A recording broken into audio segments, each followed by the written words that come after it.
It's commonly asserted that animal sacrifices are no longer necessary because of the sacrifice of Jesus Christ.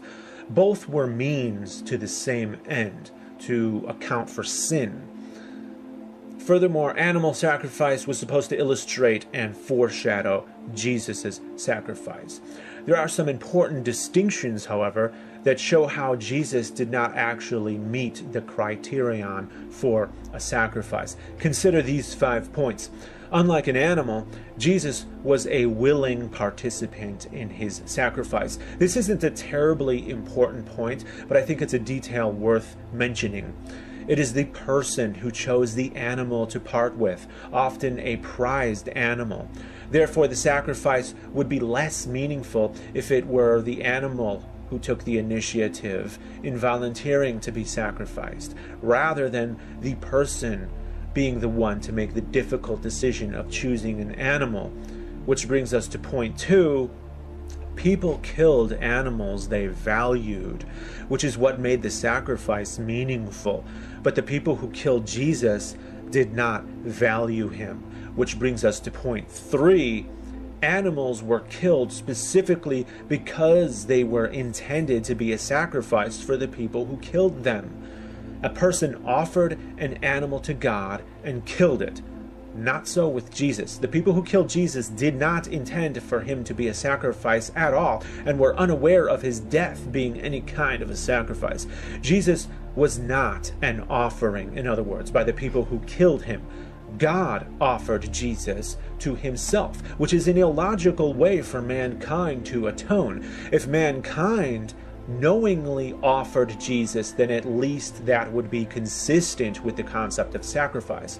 For example, if an ancient man's goat was unknowingly killed by a pack of wolves in the night, could the ancient man wake up the next morning to find his dead goat and legitimately say that he sacrificed his goat?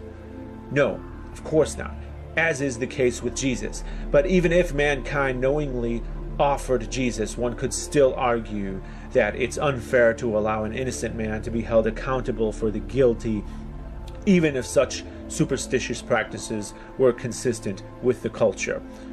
Number 4, animal sacrifices weren't retroactive like Jesus' sacrifice. First came sin, then came the sacrifice. The opposite is so for everyone who has lived after Jesus' death.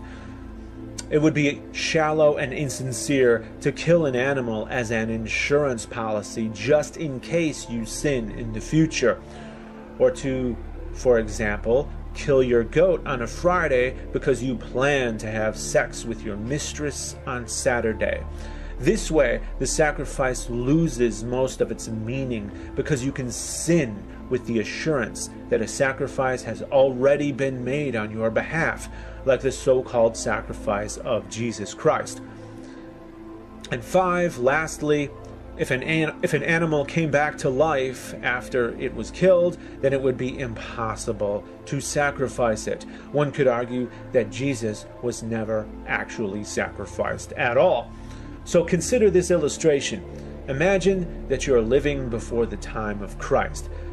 You are going to sin in the near future, so your goat, of its own volition, seeks out a den of wolves, and the wolves kill it, unbeknownst to you. Then the goat comes back to life and returns home. Would anybody in their right mind call that a sacrifice?